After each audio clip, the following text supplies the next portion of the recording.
Здравствуйте, дамы и господа! Сегодня мы говорим о сохранении мандатов для женщин. Также про квоты для женщин. И у нас снова гость, директор Центра защиты женщин Досалиева Балгакы Абыловна. Добро пожаловать!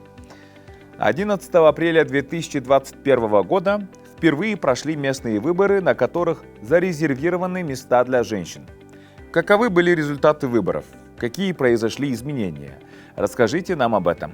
Если посмотреть на нашу историю, участие женщин в выборах в местные кенеши в период с 2004 по 2016 год резко сократилось в 2 раза. Например, если в 2004 году 19% депутатов местных кенешей составляли женщины, в 2008 году их представленность снизилась до 17%, в 2012 году до 13%. А на выборах 2016 года в местные кенеши были избраны только 10% женщин. Это говорило о том, что на местном уровне недостаточно будут подниматься социальные вопросы, проблемы женщин, детей. Гражданское общество Кыргызстана сыграло важную роль в решении этой проблемы. Более 6 лет проводились обширные национальные адвокаси-кампании по продвижению законопроекта о резервировании 30% квоты для женщин в местных кенешах. Собрано 10 578 подписей граждан со всех регионов Кыргызской республики и проведены мероприятия с депутатами Жогорку Кенеша.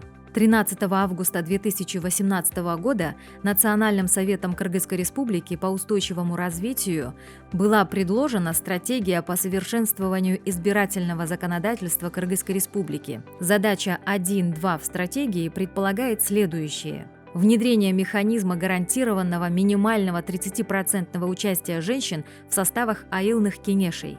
Законодательная неурегулированность порядка замещения вакантного мандата приводила к нарушению требований по квоте к спискам кандидатов от партий до и после дня голосования, а также приводила к вымыванию из списка кандидатов женщин и судебным тяжбам о правомерности исключения из списка кандидатов. 8 августа 2019 года был принят закон номер 117 Кыргызской республики о внесении изменений в закон Кыргызской республики о выборах депутатов местных кенешей. После принятия данного закона в Джетыугузском районе Исыкульской области в селе Сару прошли первые выборы. По результатам выборов, несмотря на все препятствия, 42% в составе аилного кенеша заняли женщины. Затем 11 апреля 2021 года по всей республике прошли выборы в местные кенеши. В результате закон по резервированию 30% мандатов для женщин в аилных кенешах реализован на высоком уровне. Женщин-депутатов избрано в 4 раза больше, чем на предыдущих выборах. Итоги выборов оправдали многолетние усилия отдельных государственных органов и гражданского общества Кыргызстана. Впервые в истории Кыргызстана на выборах в местных кенешах было реализовано положение о квотах, которое поддерживает резервирование не менее 30% мандатов для женщин, а именно возможность женщин прийти к уровню принятия решений. Так, 11 апреля 2021 года состоялись выборы в 420 аильных кенешей. Благодаря закону по резервированию мандатов для женщин, большее количество женщин выдвинули свои кандидатуры. Из 7560 мандатов 38,7% получили женщины. Это означает, что женщины получили 2931 мандатов. Из них 59 женщин также прошли без квот, получив самый большой процент поддержки избирателей. Это говорит о том, что нынешние избранные женщины-депутаты прилагают все усилия, чтобы повысить свой потенциал, улучшить ситуацию на местном уровне, составить план по решению социальных вопросов, по пересмотру бюджета. В такой поддержке нуждались женщины нашего Кыргызстана. А зачем женщинам квоты? Для ускорения продвижения женщин в социальной и экономической сферах была принята система квот в качестве стратегии предоставления женщинам большего количества мест в системе политической власти.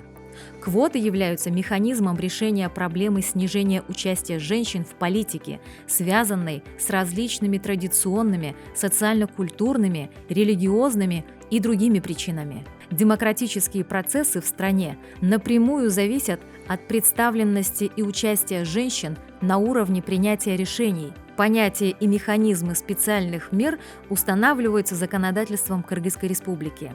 Статьей 11 Закона Кыргызской Республики о государственных гарантиях равных прав и равных возможностей для мужчин и женщин также определены механизмы обеспечения гарантий равноправных избирательных прав.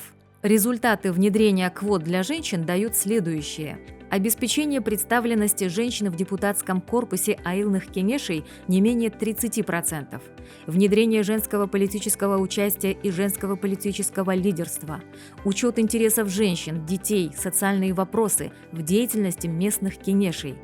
Внедрение гендерно-чувствительных подходов в деятельности местных кеңешей. Следовательно, квоты крайне необходимы для женщин, так как это является правовой поддержкой для преодоления барьеров для женщин, связанных с менталитетом кыргызского народа. Вы можете привести несколько успешных примеров введения специальных мер по обеспечению представительства женщин в избирательных органах? В качестве успешного примера позвольте мне рассказать вам о механизмах использования квот в других странах мира. Механизмы квот делятся на 3 типа.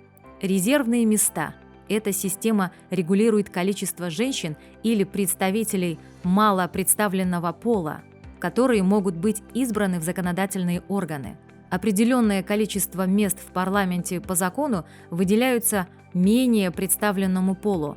Например, резервирование 30% мандатов для женщин в местные кеңеши, принятые в Кыргызстане в 2019 году для женщин, относится к этому виду.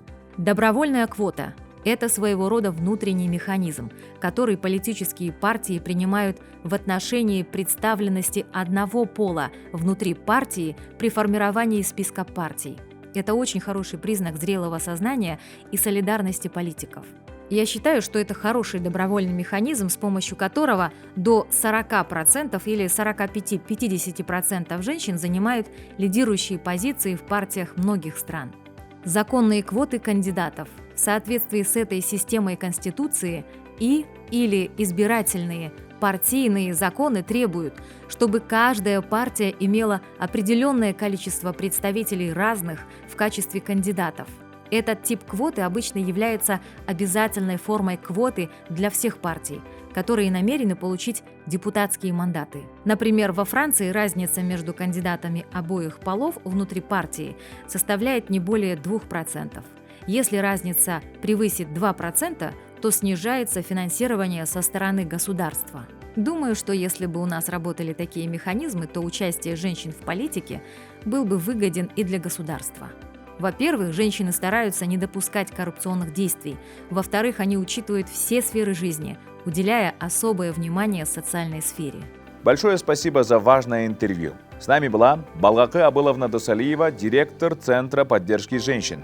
Благодарим.